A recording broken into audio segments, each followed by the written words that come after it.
Absolutely huge in America. Rascal Flatts, if you like country music, they are the group to go for. What hurts the most? It's Kiss 92. And with us, as usual, on a Tuesday is our date coach, Kydon. Hello. Hello, everybody. All right, so today is all about the texts we tend to overanalyze. That's right. Okay, how many types are there? So there are a few kinds, and I'm going to share with them. And it's not only ladies that do it. I've got many guy clients who literally analyze every single word and punctuation, and they ask me like, Kydon, what's with this? What's with that? It's good to know we're not the only neurotic ones. Okay, so which is the most overanalyzed kind of SMS? Okay, I would say punctuation marks. Huh? Yeah. Seriously? Of all the things? Yes, seriously. So is exclamation good or bad? Yes, exclamation, periods, ellipses, these kind of things, right? It gets people very riled up. Really? One of the most memorable cases was when a guy replied, okay, with a period. And then the girl was like, what does that mean? Is he angry at me? What does the period mean? Then I was like, hey, woman, this is just a full stop. Just a full stop, exactly. But to them, like, it signifies something. So what did it signify for this particular client of yours? No, for your client who asked you the question? Yeah. I told her you're overanalyzing. Okay, but what did she think? Did she think it meant something in particular? Yeah, she felt that it was like a closure. Closure kind of thing. Like, okay, period. Yeah, like, period. Like, don't talk to me anymore. Seriously, but I'm thinking exclamation marks are also very misunderstood, right? Yes, for sure. Yes, a lot of times it gets misunderstood. But now with WhatsApp, it's better because they have a lot of smiley faces, different kinds. So that makes that helps quite a bit actually. That's true. Last time when you were happy and excited, it was always exclamation, right? Yeah. Now you can always have smiley face. There was only one smiley face. That is true. I type with a lot of exclamations, a lot. So I'll be very misunderstood. Actually, I am very misunderstood. Okay.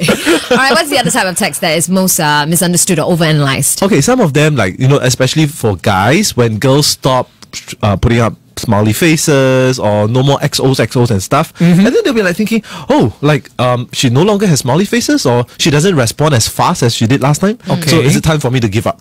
Oh, just like that. Yeah, so I was like, no. So what do you say? Do you say this is the normal course of a relationship? Yes, of course. Okay. Like, you start texting less. Yeah. You start talking less. Yeah. And when you get married, you just don't have sex anymore. What is the truth? I'm sure Kydon doesn't say this to them. Let them keep dreaming. You have more.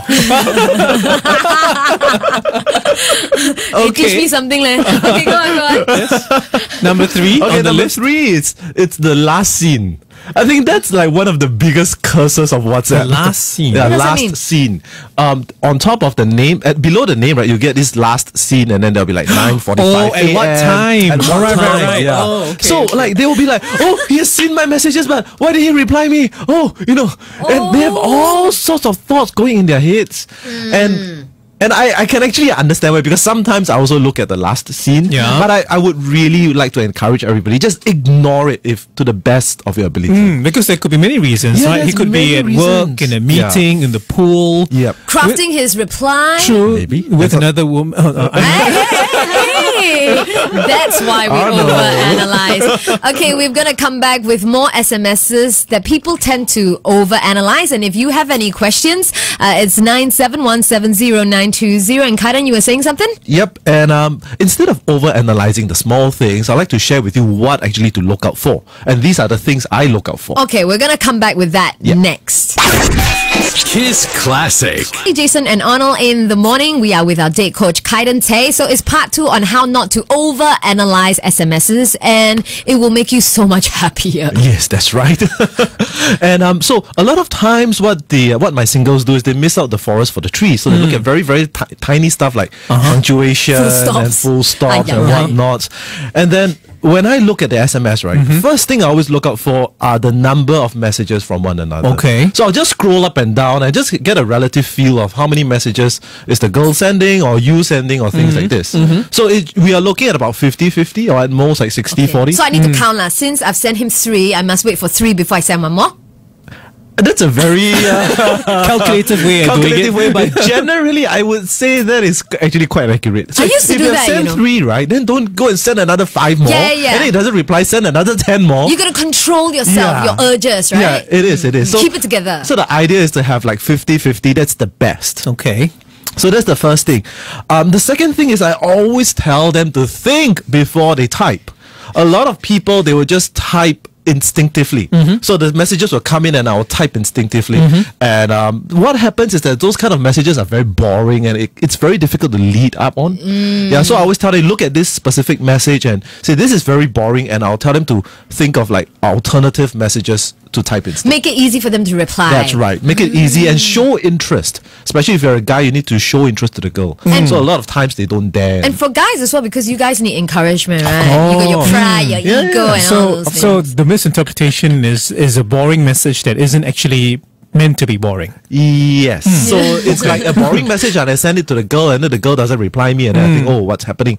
But you started it because you sent the boring message. Right. So I'll tell Got it. Okay. So the third one, which is very important, is look out for like general overall emotions in the messages. Like, is the girl turning cold or is she becoming more warm towards you?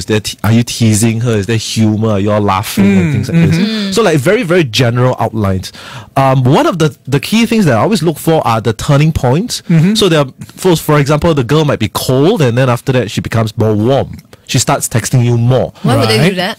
Because you said something nice or you went on a date. So something must have happened for the girl to turn warm or for the girl to turn cold. And it does happen, Yeah, right? it does. Yeah. So you remember what the trigger is. Yes, so And you you go remember what the back to it. trigger is, and I ask the guy, what do you do? So sometimes they ask me, oh, how come this girl is suddenly so cold towards me?